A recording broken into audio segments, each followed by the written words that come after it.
Pour résoudre le conflit israélo-palestinien, une solution est défendue depuis des décennies. Créer deux États distincts.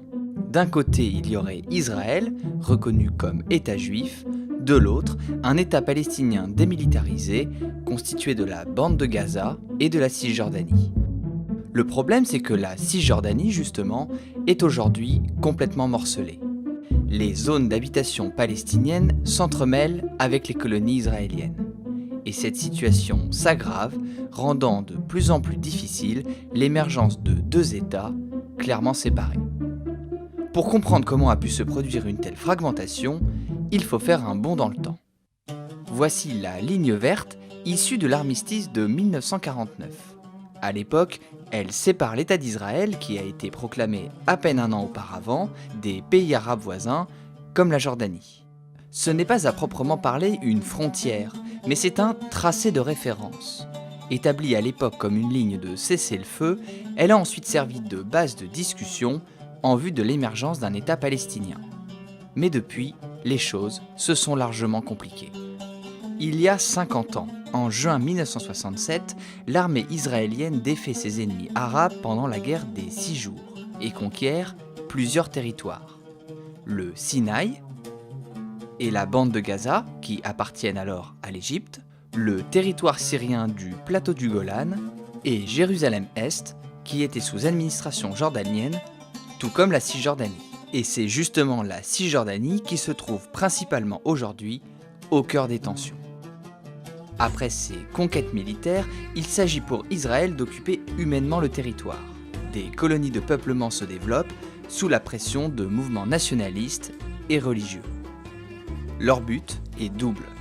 D'une part, assurer des positions géographiques clés pour la sécurité du pays. Et d'autre part, organiser le retour des Juifs dans un grand Israël de racines bibliques. Dans les années 1990, les accords d'Oslo marquent une étape historique. Israéliens et Palestiniens sont réunis à la table des négociations par le parrain américain. Ils s'entendent alors sur un plan par étapes en vue de l'émergence d'un État palestinien.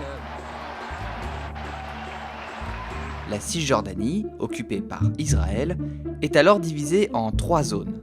D'abord la zone A, sous contrôle exclusif de l'autorité palestinienne, à la fois civile et militaire. Elle correspond aux grandes villes palestiniennes. Ensuite la zone B, sous contrôle civil palestinien, mais dont la sécurité est essentiellement assurée par Israël. Enfin la zone C, placée entièrement sous contrôle israélien. Elle représente plus de 60% de la Cisjordanie et comprend notamment une zone militaire le long de la vallée du Jourdain et les implantations israéliennes en Cisjordanie.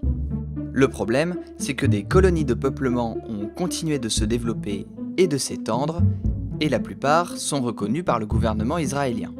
On en compte aujourd'hui 131, habitées par 386 000 colons, sans compter ceux installés à Jérusalem-Est. Leur nombre n'a cessé de croître au fil des années. Ils représentent 4% de la population israélienne et 13% des habitants de la Cisjordanie. Certaines colonies sont même réunies dans ce que l'on appelle des blocs, comme Ariel, Mal Adoumim et le Gush Etzion par exemple. Ces groupes de colonies ont leurs propres usines, leurs routes interdites aux Palestiniens. Ariel a même sa propre université.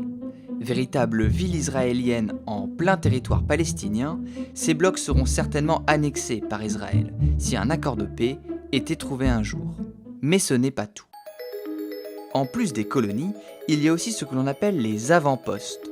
Ce sont des colonies sauvages, illégales, même au regard du droit israélien. Selon l'ONG La Paix Maintenant, 97 de ces colonies sauvages ont poussé depuis 1990. Officiellement, les autorités israéliennes n'ont jamais donné leur accord, mais dans la réalité, l'armée a assuré la sécurité de ces colons qui se considèrent comme des pionniers. L'eau, l'électricité, le ramassage des poubelles, les bus scolaires, tous les services leur ont été assurés.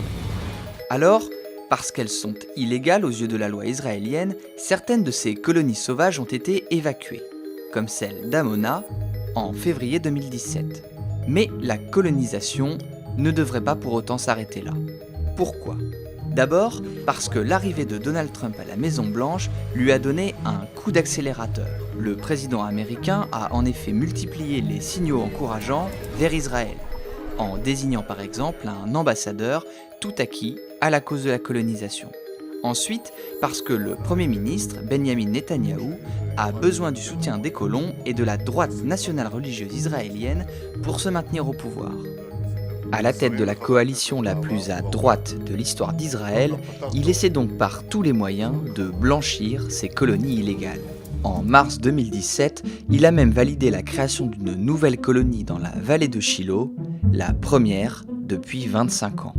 Une décision qui suit la légalisation par les députés israéliens un mois plus tôt de milliers de logements construits sur des terres privées palestiniennes et l'extension régulière de colonies déjà existantes. Officiellement donc, Benjamin Netanyahou prétend toujours soutenir la solution à 2 États. Mais les intérêts des colons étant placés au centre de l'action gouvernementale, cette solution semble plus éloignée que jamais. Et ce, malgré la volonté de Donald Trump, comme tous ses prédécesseurs, de parvenir à un accord final entre les deux parties.